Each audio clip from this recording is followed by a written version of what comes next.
കയ്പാണെന്ന പേരിൽ പാവയ്ക്ക ഇനി മാറ്റിവെക്കേണ്ട. രുചികരവും അത്രത്തോളം തന്നെ ഗുണകരവുമായ ഒരു വിഭവം അതുപയോഗിച്ച് തയ്യാറാക്കാം. ധാരാളം പോഷകങ്ങൾ അടങ്ങിയിരിക്കുന്ന പച്ചക്കറിയാണ് പാവയ്ക്ക. രക്തത്തിലെ കൊളസ്ട്രോളിൻ്റെ അളവിനെ നിയന്ത്രിക്കുന്നതിനും മറ്റു സഹായിക്കുന്ന വൈറ്റമിൻ സി, ഫോളേറ്റ്, ധാരാളം നാരുകൾ എന്നിവ പാവയ്ക്കയിൽ ഉണ്ട്.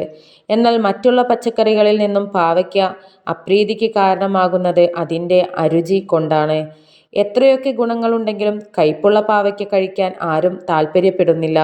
എന്നാൽ കയ്പില്ലാത്ത പാവയ്ക്ക കൊണ്ട് കറി തയ്യാറാക്കി നോക്കിയാലോ? അതിന് ആവശ്യമായിട്ടുള്ള ചേരുവകൾ: വെളിച്ചെണ്ണ, വെളുത്തുള്ളി, സവാള, ചുവന്നുള്ളി, കറിവേപ്പില, പാവയ്ക്ക, മുളകുപൊടി, മല്ലിപ്പൊടി, ചെറിയ ജീരകം, മഞ്ഞൾപ്പൊടി, ഉപ്പ്, പുളിവെള്ളം. അടികട്ടിയുള്ള പാത്രം അടുപ്പിൽ വെച്ച് അല്പം എണ്ണ ഒഴിച്ച് ചൂടാക്കി 3 വെളുത്തുള്ളി ചതച്ചത് ചേർത്ത് ഇളക്കുക.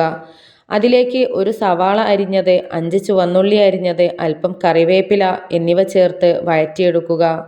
മീഡിയം വലിപ്പത്തിലുള്ള പാവയ്ക്ക അധികം കട്ടിയില്ലാതെ എന്നാൽ കനം കുറയാതെ വട്ടത്തിൽ അരിഞ്ഞത് കൂടി ചേർക്കുക.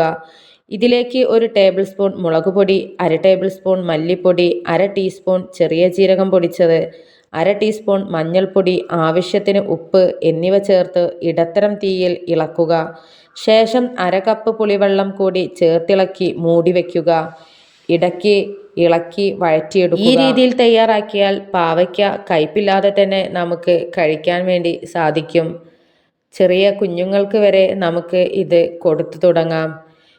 പാവയ്ക്ക കഴിക്കുന്നത് കൊണ്ട് തന്നെ പാവയ്ക്ക എന്ന് കേൾക്കുമ്പോൾ കുട്ടികൾ മാറി നിൽക്കാറാണ് പതിവുള്ളത്. പക്ഷേ ഈ രീതിയിലൊന്ന് തയ്യാറാക്കി കൊടുത്തു നോക്കൂ. മക്കൾ ഇഷ്ടത്തോടെ കഴിക്കുന്നത് നമുക്ക് കാണാൻ സാധിക്കും. ഇതുപോലുള്ള നല്ല നല്ല അറിവുകൾക്കായി ഈ ചാനൽ സബ്സ്ക്രൈബ് ചെയ്യാൻ മറക്കരുതേ.